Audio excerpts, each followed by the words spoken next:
ناظرین ہم معذرت خواہ ہیں کہ جب میں نے ترجمہ ختم کیا قرآن مجید کا اور میں نے کہا کہ ریما اب آپ کو کچھ انٹروڈکشن دیں گی تو کچھ فنی خرابی کی وجہ سے آپ ہمیں نہیں دیکھ پائے اور نہیں سن پائے، لہٰذا ہم دوبارہ جو ہے وہ ریما جی سے درخواست کریں گے کہ وہ آج کے اس پروگرام کا ایک انٹروڈکشن آپ کے سامنے رکھ دیں۔ جی ریما جی۔ بہت بہت شکریہ ڈاکٹر صاحب۔ اعوذ باللہ من الشیطان الرجیم، بسم اللہ الرحمن الرحیم۔ تمام دیکھنے والوں کو بہت ہی ادب سے السلام علیکم ورحمۃ اللہ وبرکاتہ۔ ابتدا اس رب جلیل کے نام سے جو ازل سے ہے اور ابد تک رہے گا۔ آج انٹرٹینمنٹ اور آج نیوز کی خصوصی افطار ٹرانسمیشن بران رحمت میں آپ سبھی کو خوش آمدید۔ آج 31 مئی سن 2019 بروز جمعہ، رمضان المبارک کی 25 تاریخ 1440 ہجری ہے۔ رمضان المبارک کا یہ مہینہ اپنی برکتوں اور فضیلتوں کو سمیٹے ہمارے درمیان موجود ہے اور اپنے اختتام کو پہنچ رہا ہے۔ مسلم امہ اس ماہ مبارک کے آخری عشرے کی طاق راتوں میں اللہ کی عبادت میں مصروف عمل ہے، اور انہی آخری ایام میں ایک یوم جمعہ ہے جسے عام زبان میں جمعۃ الوداع کہا جاتا ہے۔ پیغمبر اکرم صلی اللہ علیہ وآلہ وسلم کا ارشاد گرامی ہے کہ جمعۃ المبارک کا دن سید الایام ہے اور تمام دنوں سے افضل و برتر ہے۔ یوں رمضان کریم کے جمعے کی اہمیت اور بھی زیادہ ہو جاتی ہے کیونکہ اس جمعۃ المبارک میں رمضان کریم کی فضیلتیں بھی شامل ہو جاتی ہیں۔ پروردگار دو عالم سے دعا ہے وہ اس ماہ مبارک کی برکتوں کے صدقے ہم سبھی کے گناہوں کو بخش کر جہنم سے نجات عطا فرمائے، آمین ثم آمین۔ ہمارا دین ہمیں زندگی گزارنے کے واضح احکامات دیتا ہے کہ ہمارے لیے کیا صحیح ہے اور کیا غلط، مگر شاید ہم اپنی سہولت اور فائدے کے پیش نظر ان احکامات میں ذاتی طور پر رد و بدل کر کے خود کو تسلی دیتے ہیں کہ ہم جو کر رہے ہیں وہی صحیح ہے۔ ایسا نہیں کہ ہم حلال و حرام کا فرق نہیں جانتے، پر فی زمانہ ہم نے اسے نظر انداز کیا ہوا ہے۔ بھول بیٹھے ہیں کہ کیا ہوگا ہمارا انجام، اب تو ہم خود سے ہی طے کرتے ہیں حلال و حرام۔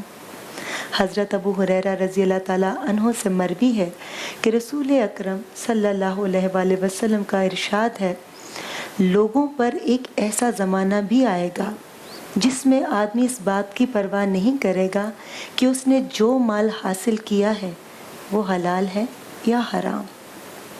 اپنے معنی اور مفہوم کے اعتبار سے یہ حدیث مبارکہ انتہائی اہمیت کی حامل ہے، کیونکہ اس میں ایک ایسے زمانے کی پیش گوئی کی جا رہی ہے جسے آج ہم اپنی آنکھوں سے دیکھ رہے ہیں۔ سبھی نہ صحیح مگر ہم میں سے بہت سے لوگ حلال و حرام کی تمیز کھو بیٹھے ہیں۔ شاید یہ ہم میں بہت زیادہ کی خواہش ہے جو ہمیں اس راستے پر ڈالے ہوئے ہے۔ کیا خوب کہا ہے کسی نے، ادب سے دیکھنا لوگوں یہ میرا رزق حلال، یہ کم لگے بھی تو تاثیر میں زیادہ ہے۔ شکریہ ریما، آپ نے ماشاءاللہ سے بہت اچھا انٹروڈکشن دیا۔ اور ناظرین، جو آج کل کا جو دور ہے نا، اس میں یہ جو حلال اور حرام ہے اس کی تمیز مٹتی چلی جا رہی ہے۔ ایسا لگتا ہے کہ شاید ہم ڈفرینشیٹ ہی نہیں کر پا رہے۔ بہت سارے معاملات ایسے ہیں جو عبادات سے ریلیٹڈ ہیں، اس میں بھی حلال اور حرام ہے۔ بہت سارے معاملات ایسے ہیں کہ جو ہماری کاروبار سے متعلق ہیں، اس میں بھی حلال اور حرام کی ایک بڑی کلیئر لائن ڈرا کی گئی ہے مذہب کی جانب سے۔ اور بہت ساری ایسی چیزیں ہیں جو ہمارے کھانے پینے کی چیزیں ہیں، ان میں بھی حلال اور حرام کی تمیز رکھی گئی ہے۔ یہ ساری کی ساری گفتگو آج ہم کریں گے۔ ہم جانتے ہیں کہ یہ بہت بڑا ٹاپک ہے، لیکن آپ سمجھتے ہیں کہ جس مختصر سے وقت میں آج ٹیلی ویژن آپ کے لیے علماء کرام کے سامنے جو موٹی موٹی باتیں رکھتا ہے، اس سے آپ لوگ جو ہے وہ استفادہ بھی کرتے ہیں اور ہمیں اپنی فیڈ بیک سے نوازتے بھی ہیں۔ ہمیں پتہ بھی چلتا ہے کہ یہ بہت زیادہ چیزیں جو ہے وہ دیکھی جا رہی ہیں اور اپریشیٹ کی جا رہی ہیں. انشاءاللہ تعالیٰ ایک چھوٹا سا ابھی ہم بریک لیں گے. بریک کے بعد ہمارے اسٹوڈیو میں ہمارے ساتھ اسکالرز موجود ہوں گے اور ان کے سامنے ہم رکھیں گے کہ حلال اور حرام کیا ہے اور کن کن معاملات میں کیسے کیسے ڈسٹنگوش کیا جائے گا. ایک چھوٹے سے بریک کے بعد واپس آتے ہیں.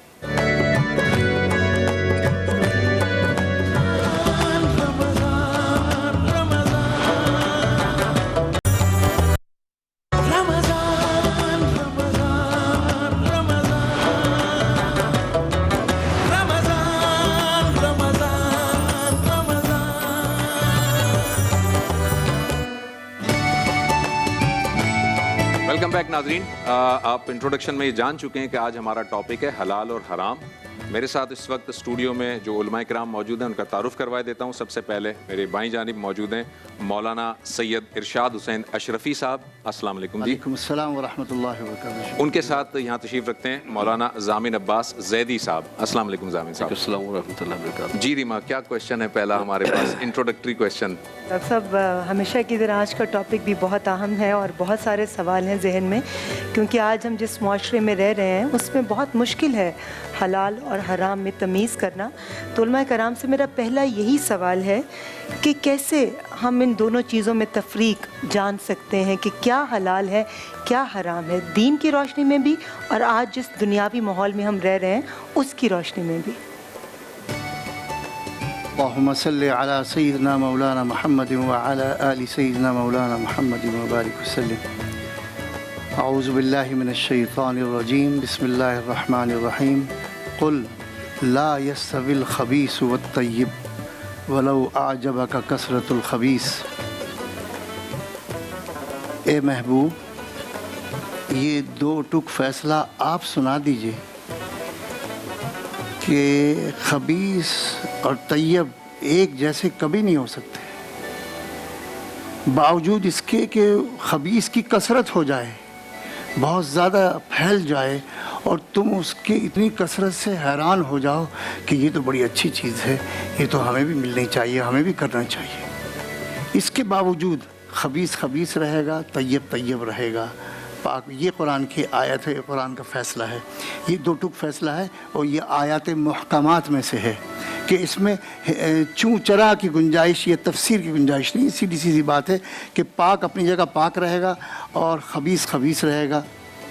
چاہے کتنا ہی پھیل جائے خباثت, یعنی جھوٹ کتنا ہی عام ہو جائے جھوٹ ہی رہے گا, سود کتنا ہی عام ہو جائے سود ہی رہے گا. تو تمیز تو دین نے دے دی ہے. اس لیے تمیز کا جو آپ نے لفظ استعمال کیا, تمیز تو بڑی آسان ہے, عمل مشکل ہو گیا ہے. کہ حضور نے فرمایا ایک وقت ایسا آئے گا کہ ہر مسلمان چاہتے نہ چاہتے ہوئے بھی سود میں ملوث ہو جائے گا. اب ہم دیکھیں, وہ منظر دیکھ رہے ہیں کہ ہم کتنا بھی حلال کی کمائی سے اپنی محنت کی کمائی اپنے گھر میں لے کے آئیں, لیکن جب ہم اس کو پیچھے تک لے جائیں گے, اس کی ابتدا دیکھیں گے تو سارے معاملات کہیں نہ کہیں سے سود سے مل جاتے ہیں. تو اب چاہتے نہ چاہتے وہ سود تک وہ معاملہ پہنچتا ہے. لیکن شریعت کتنی خوبصورت ہے اور کتنی محکم ہے اور مفصل ہے کہ فرمایا سوال اختیار پر ہوگا. جس نے اپنے اختیار کے ہوتے حرام کو اختیار کیا اس کو سزا ملے گی, اور جس کے پاس اختیار نہیں تھا, مجبوری تھی, اس مجبوری میں اس سسٹم کا حصہ بنا تو اس کے لیے معافی ہے. یہ تو ایک پرنسپل میں نے آپ کو بتایا. آپ نے فرمایا کہ کیسے تمیز کی جائے, تو یاد رکھیے حلال اور حرام کا فیصلہ شریعت نے اللہ اس کے رسول کے ذریعے ہی ہم تک پہنچایا ہے. جو چند چیزیں ہیں وہ اللہ نے قرآن میں بیان کر دیں, اور کچھ چند چیزیں ہیں جو اس کے رسول نے اس میں پھر اپنی حدیث پاک کے ذریعے اس میں اضافہ فرمایا. تو کچھ حرام کا علم ہمیں قرآن سے ہو جاتا ہے, ان کے نام ہے, لسٹ ہے. حرم علیکم المیتۃ والدم ولحم الخنزیر وما اہل به لغیر اللہ. کہ خون, گوشت, جو ایسا گوشت جو غیر اللہ کے نام پر حلال کر کے حاصل کیا, ولحم الخنزیر, اور بہتا خون اور مردار, یہ لسٹ دے دی. اس کے بعد پھر یہ تو کھانے کی چیزیں ہیں, اور اللہ یہ چاہتا ہے کہ جس طرح اس کا عقیدہ پاکیزہ ہو جائے، جس طرح اس کی سوچ خوبصورت ہو جائے اور شرک کی نجاست سے پاک ہو جائے، اسی طرح اس کا جسم بھی مادی نجاستوں سے پاک رہے، تو حلال حرام کا تعلق قانون سے زیادہ اس بات پر منحصر ہے کہ وہ ہماری باڈی کے لیے ہائیجینک ہے یا نہیں ہے۔ اللہ نے، چونکہ اللہ خالق ہے، وہ جانتا ہے یہ مشینری کہ اس میں ویک پوائنٹ کیا ہے، کیا چیز ہمارے جسم کے لیے سوٹیبل ہے اور کیا چیز ہمارے لیے خرابی کا باعث ہے، تو ہر اس چیز کو نجس بنا دیا جو ہماری باڈی کے لیے خراب تھی، اور کوئی اس کی وجہ نہیں ہے۔ اس طرح ہمیں الحمدللہ حلال حرام کی تمیز تو ہے، اب یہ ہمارا کام ہے کہ ہم اس پر عمل پیرا ہوں۔ ٹھیک ہے، آپ میں پوچھنا چاہوں گی علامہ صاحب اسی گفتگو کو آگے بڑھاتے ہوئے کہ اگر کوئی حرام مال کو کسی اچھے مقصد کے لیے استعمال کرے تو کیا اس کا حرام مال جو ہے وہ حلال ہو جائے گا؟ اعوذ باللہ من الشیطان الرجیم، بسم اللہ الرحمن الرحیم۔ دیکھیے، آج کا جو موضوع ہے حرام اور حلال، اور بالخصوص سب سے پہلے ابتدان میں روز جمعہ ہے اور الوداع جمعہ ہے۔ میں اس موقع پر تمام عالم اسلام کو بالخصوص کیونکہ یعنی سالہ سال سے اس الوداع جمعے کو یوم القدس کے طور پر بنایا جاتا ہے، اور یوم القدس جو ہے ظاہر ہے کہ وہ تمام عالم اسلام کا مشترکہ مسئلہ ہے، قبلہ اول کی آزادی۔ تو آپ کے اس چینل کے اس پروگرام توسل سے بارگاہ الہی میں دعا کرتے ہیں کہ پروردگار عالم ہم مسلمانوں میں آپس میں اتحاد، یگانگت پیدا کرے، کیونکہ مسلمانوں کا اتحاد ہی بیت المقدس کی آزادی کا سبب بن سکتا ہے۔ اور اللہ تعالیٰ ہمیں توفیق عطا کرے کہ ہم انشاءاللہ العزیز جب تک زندہ رہیں، ہمارا کام آواز بلند کرنا ہے، آواز بلند کرتا رہیں، اور قبل اول کی آزادی کے لیے اپنی طور پر جس طرح جدوجہد کر سکتے ہیں جدوجہد کرتے رہیں۔ حلال و حرام یہ ایک ایسی چیز ہے کہ رسول خدا حضرت محمد مصطفیٰ صلی اللہ علیہ وسلم کا واضح ارشاد ہے کہ حلال و محمد حلال الی یوم القیامہ، وہ حرام و محمد حرام الی یوم القیامہ۔ جو حلال محمد ہے وہ قیامت تک حلال رہے گا، اور جو حرام محمد ہے وہ قیامت تک حرام رہے گا۔ حالات اور زمانے کے لحاظ سے حلال محمد اور حرام محمد میں کوئی تبدیلی ممکن نہیں ہے، اور یہ حلال و حرام کی اصطلاح بھی یہ بھی رحمت للعالمین کے رحمتوں میں سے ایک رحمت تھی کہ انہوں نے اس میں 3 مراحل آگے بڑھ کے ہمارے لیے تھوڑی سی گنجائش پیدا کر دی۔ سنت اور مکروہ اور مباح یہ امت کے لیے ہے، لیکن جو نبوت کے درجے پر اور امامت کے درجے پر فائز ہوتے ہیں وہاں سنت اور مکروہ نہیں ہوتا، وہاں حلال ہوتا ہے یا حرام ہوتا ہے۔ لیکن امت کی سہولت کے لیے، صرف امت کی سہولت کے لیے کہ امت اتنا برداشت نہیں کر سکتی کہ سنت اور یہ مکروہات اور مباح یہ ہمارے لیے اصطلاحات کو ایجاد کیا گیا اور اس کا تعارف ہمارے لیے کرایا گیا کہ امت کے لیے ممکن نہیں ہے، ورنہ جو ہمارے لیے سنت ہے وہ معصوم کے لیے واجب ہے، جو ہمارے لیے مکروہ ہے وہ معصوم کے لیے، نبی کے لیے اور امام کے لیے وہی چیز حرام ہے۔ غرض یہ جیسے مثلا نماز ہی ہیں، نماز کے مومن کی پہچان بتائی گئی کہ 51 یا 52 رکعت نماز جو پڑھتا ہو مومن وہ ہے۔ 17 رکعت نماز پڑھنے والا اصطلاح شریعت محمدی میں مومن نہیں کہا جاتا۔ مومن کی پہچان امام محمد باقر کہتے ہیں کہ 5 علامتیں ہیں، جس میں سے ایک یہ کہ 17 وہ 51 رکعت نمازیں پڑھتا ہو۔ یہ بھی رحمت العالمین کی رحمتوں میں سے ایک رحمت تھی کہ 51 رکعت نمازیں جو معصوم کے لیے تو واجب کے درجے پر ہیں، لیکن یہ ان کی رحمت کا لطف و کرم تھا۔ انہوں نے کہا تم فقط 17 نمازوں کو 17 رکعت کو فرض سمجھ کے پڑھ لیا کرو، اس لیے کہ تم 17 نہیں پڑھ پاتے تو تم 51 کیسے پڑھو گے۔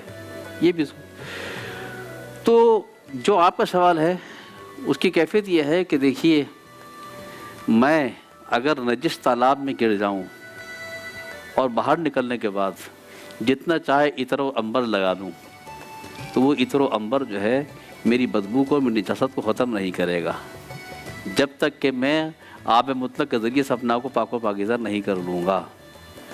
لہذا کسی کے پاس مال حرام ہے اور وہ یہ کہتا ہے کہ ٹھیک ہے میں کماتا تو حرام طریقے سے ہوں، مگر میں اتنا صدقہ کر دیتا ہوں، اتنا یہ خیرات کر دیتا ہوں تو اللہ معافی کر دے گا۔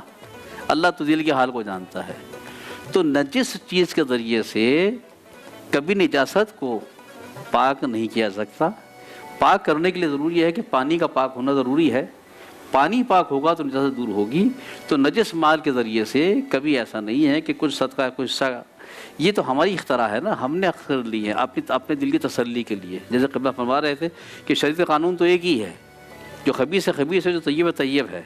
اپنی اصطلاح اپنی تسلی کے لیے ہم جو چاہے کر رہے ہیں, تعویلات کر رہے ہیں, تو ہماری تعویل کرنے سے کوئی حرام حلال نہیں ہو جائے گا اور حلال حرام نہیں ہو جائے گا.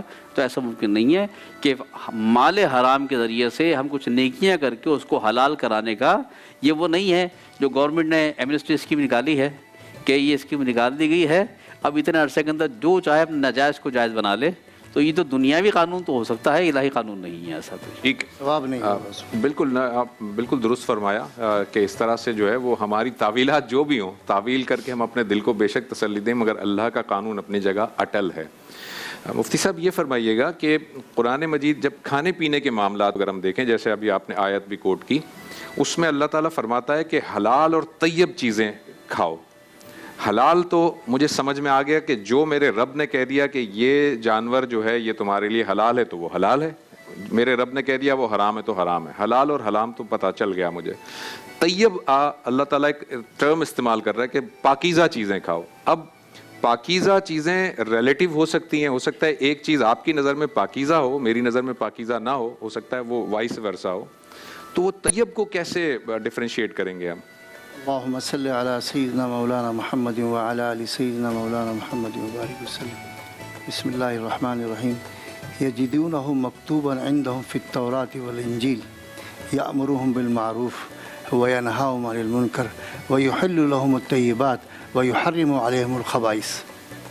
یہ ڈیوٹی خاص الخاص رحمت دو عالم سرکار رسالت مآب کے ذمے اللہ نے رکھی ہے, اور اس کا تم لکھا ہوا تورات میں بھی پاتے ہو کہ وہ جو نبی مرسل ہوگا اس کی یہ اختیار ہوگا کہ وہ جس بات کا حکم دے گا وہی نیکی بن جائے گی, اور جس بات سے روکے گا وہی برائی بن جائے گی, اور جس چیز کو حرام قرار دے دے گا وہ ناپاک ہو جائے گی, اور جس چیز کو حلال قرار دے دے گا وہ طیب ہو جائے گی. تو طیب ہونے کا جو اسٹینڈرڈ ہے وہ فرمان رسالت مآب ہے, جس کو رسول پاک نے پاک قرار دے دیا اب وہ پاک ہے, اس کو ماننا پڑے گا. اور جس کو رسالت مآب نے حرام قرار دے دیا اس کو نجس ماننا پڑے گا, چاہے وہ کتنی ہی خوبصورت پیکنگ میں, کتنے ہی اٹریکٹیو شکل میں آپ کے سامنے ہو. یعنی شراب کی پیکنگ اتنی خوبصورت ہے کہ ایک بحثیت انسان کے آپ ان پیکنگ کے سامنے کھڑے ہو جائیں تو آپ یقیناً مائل ہونے لگیں گے کہ اس کی پیکنگ اتنی خوبصورت ہے کہ میں لے لوں.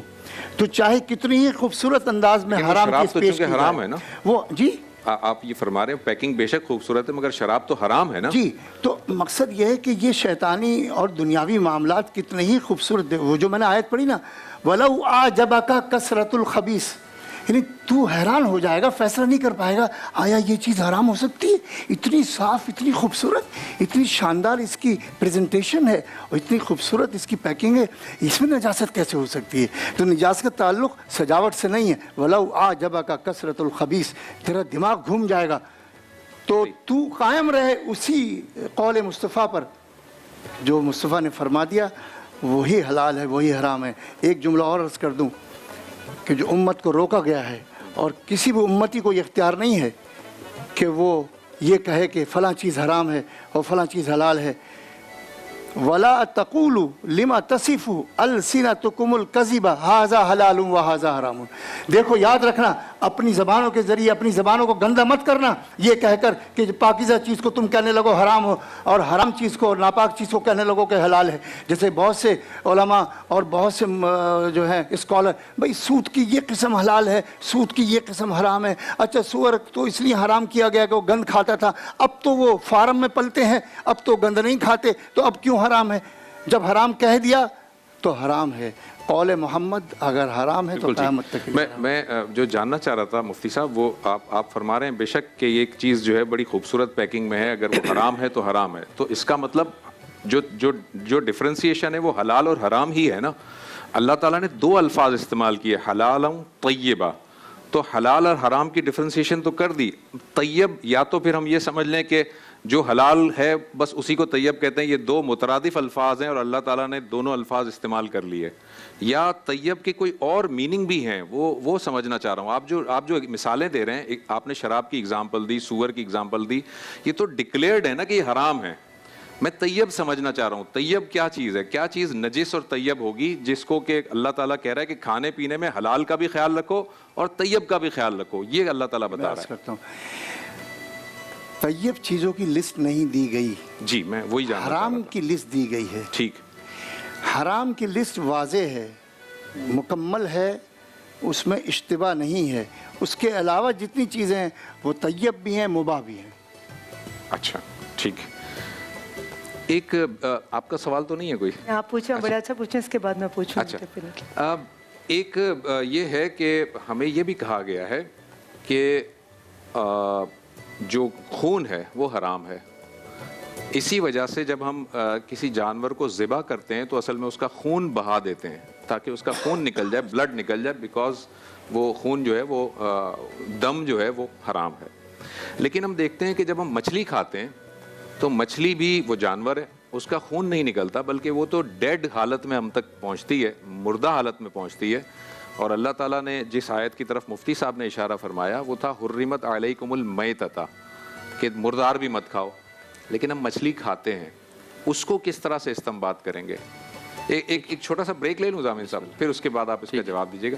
ایک مختصر سا بریک لیتے ہیں جی, بریک کے بعد واپس آئیں گے اور گفتگو یہیں سے جاری رہے گی.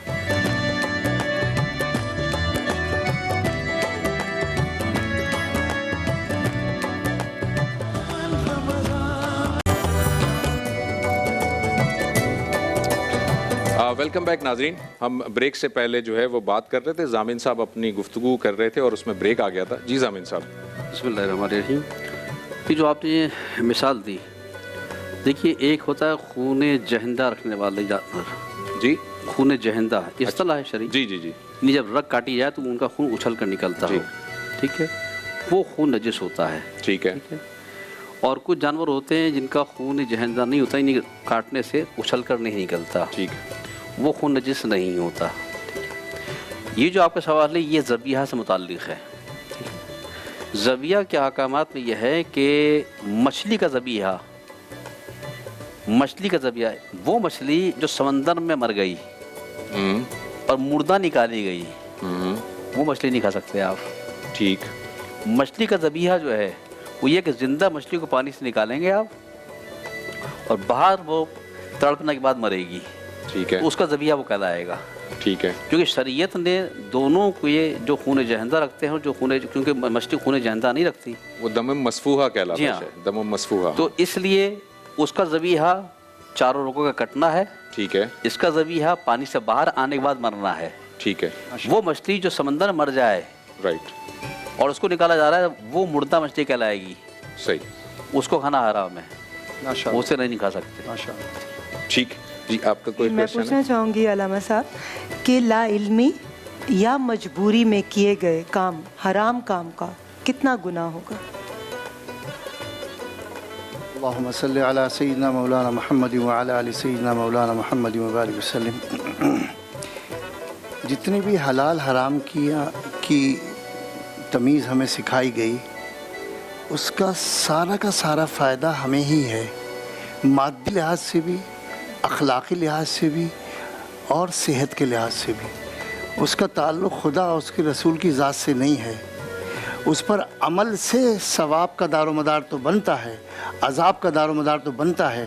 حلال تک محدود رکھیں گے تو ثواب کے حقدار ہوں گے, اور اگر حرام کی طرف چلے جائیں گے تو عذاب کے حقدار ہوں گے. لیکن شریعت کبھی بھی دروازے کو بند نہیں کرتی.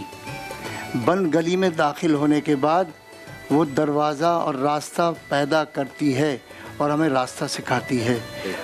قرآن پاک میں اس کے لیے پورے واضح ہدایت موجود ہے. فَمَنِ اضْطُرَّ غَيْرَ بَاغٍ وَلَا عَادٍ فَلَا إِثْمَ عَلَيْهِ. پریشانی میں پھنس گیا وہ, فَمَنِ اضْطُرَّ, اضطراری کیفیت میں آ گیا, کوئی اس کے پاس راستہ نہیں ہے, کہیں سے کوئی وے آؤٹ نہیں ہے. تو اب اس کی جان اہم ہو جائے گی، حلال حرام کی تمیز پیچھے چلی جائے گی. مومن کی جان بچانا اول درجے پہ آ جائے گا، ترجیح اول ہے، پرائیورٹی لسٹ میں اللہ کے اور اس کے رسول کے نزدیک، شریعت کے نزدیک مومن کی جان ہے، وہ بہت قیمتی ہے، وہ اللہ کی امانت ہے، اس کو بچانا مقصود ہے. اس وقت اس لمحے موجود میں، اس لمحے مخصوص میں جو پرابلم پیدا ہو گئی، گلی بند ہو گئی، اب یا تو موت ہے یا پھر زندگی کو بچانے کے لیے حرام کا اختیار ہے. تو اس موقع پر اس لمحے موجود کے لیے ولا غیر باغ ولا عاد، لیکن شرط یہ کہ وہ بغاوت پر مبنی نہ ہو، اس کا حرام کی طرف جانا، اور عادت نہ بنا لے. غیر باغ ولا عاد، یہ دو شرطیں ہیں. تو پھر اگر وہ حرام کی طرف جائے گا فلا اسم علیہ، تو پھر کوئی گناہ ہم اس کے ذمہ نہیں ڈالیں گے، کیونکہ وہ پھنس گیا، مجبور ہو گیا، اب جان بچانی ہے، کھانے کو کچھ بھی نہیں ہے. تو مردہ جانور یا مردہ جسم یا کوئی بھی ایسی چیز جو عام حالات میں کھانا حرام ہے، وہ کوئی بھی حرام چیز ہو، میں سارے نام نہیں لے سکتا تو ہر حرام اضطراری کیفیت میں حلال ہو جاتا ہے جان بچانے کی حد تک. غیر باغ ولا عاد، نہیں اب تو میں نے حلال کر لیا ہے، کچھ نہیں ہوتا، حلال حرام سب کھا کے دیکھا ہم نے، کچھ نہیں ہوتا. غیر باغ ولا عاد، بغاوت پر مبنی فیصلہ نہیں ہونا چاہیے اس کا. اور اس چیز کو جو ہم نے تمہیں تھوڑی سی چھوٹ دی، اس کو عادت نہ بنا لینا. اگر یہ دو شرطیں پائی گئیں تو پھر تمہارا اس حرام کی طرف جا کر اپنا جان بچانا، اس پر کوئی گناہ نہیں ہوگا. تو جو لا علمی میں گناہ کیا، دیکھیے لا علمی میں حرام کام ہو علمی گیا، سے کیا مراد ہے؟ یعنی اس مجھے کو نہیں پتہ پتا نہیں، تھا. اس کو پتہ نہیں. جیسے کہ سمجھیں کہ کوئی آدمی جا رہا ہے، اس کو نہیں معلوم کہ اس کے کسی دوست نے اس کے بیگ میں ڈرگز رکھ دیے، اس کو نہیں معلوم، مگر دنیا کے سامنے وہ پکڑ میں آ گیا کہ اس نے یہ گناہ کا ارتکاب کیا ہے، اس کو علم نہیں ہے. دیکھیے شرعی قوانین ظاہر پر مبنی ہیں، شرعی سزائیں بھی ظاہر پر ہیں، روحانیت پر نہیں ہیں کہ میں نے روحانی طور سے وہاں تک پہنچ کر یہ کر دیا اور روحانی طریقے سے. اس ظاہر پر فیصلہ ہے، چاہے کوئی کتنا بھی. منصور کو کیوں سزا دی گئی؟ وہ تو اللہ کے ولی تھے، انہوں نے ظاہری طور سے منہ سے ایک لفظ نکالا انا الحق. اب کہنا وہ یہ چاہتے تھے کہ میرے اور خدا کے درمیان میں بیچ میں سے ہٹ چکا ہوں، اب میں فنا فی اللہ ہو گیا ہوں، تو اب اللہ ہی اللہ ہے. لیکن ظاہر کی جملہ یہ کفریہ جملہ تھا، تو ان پر ان کی سزا مرتب ہوئی. تو ظاہر پر سزا ہے، اس بنا پہ قوانین ظاہر پر جاری ہوں گے، سزا ہوگی. لیکن حقیقت میں سارے چیزوں کا علام الغیوب تو وہی ذات باری تعالیٰ ہے. تو آخرت میں اس پر کوئی سزا نہیں ہوگی. دنیاوی قوانین تو ظاہر پر ہی جاری ہوتے ہیں، شرعی قوانین تو ظاہر پر ہی جاری ہوتے ہیں. وہ اپنی بے گناہی ثابت کرنے کی کوشش کرے گا، اس کو یہ حق دیا شریعت نے کہ یہ دھوکہ ہوا ہے، دھوکے سے میرے ساتھ. اگر ثابت کر پایا تو ٹھیک ہے، ورنہ اللہ کے وہ سرخرو ہے.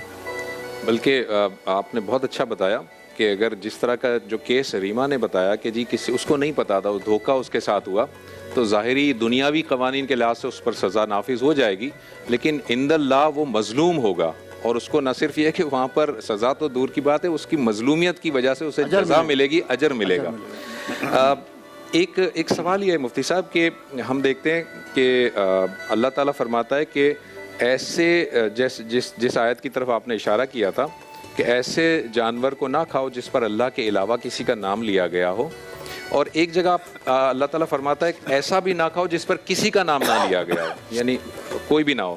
اب آج کی سچویشن میں، آج کے حالات میں ایسا ہے کہ میں تو مارکیٹ سے جا کر جو ہے وہ گوشت لیتا ہوں، اور پاکستان میں بھی، میں بالخصوص پاکستان کے حوالے سے پوچھ رہا ہوں، لیکن جو لوگ ہمارے باہر بیٹھے ہوئے ہیں، جو ناظرین ہمارے چینل دیکھ رہے ہیں، امریکہ میں دیکھا جا رہا ہے، کہیں اور دیکھا جا رہا ہے، تو وہاں پر اس طرح کی تحقیق کا ہم تحقیق تک تو نہیں پہنچ سکتے کہ جانور جب ذبح کیا گیا تھا تو اللہ کا نام لیا گیا تھا یا نہیں لیا گیا تھا.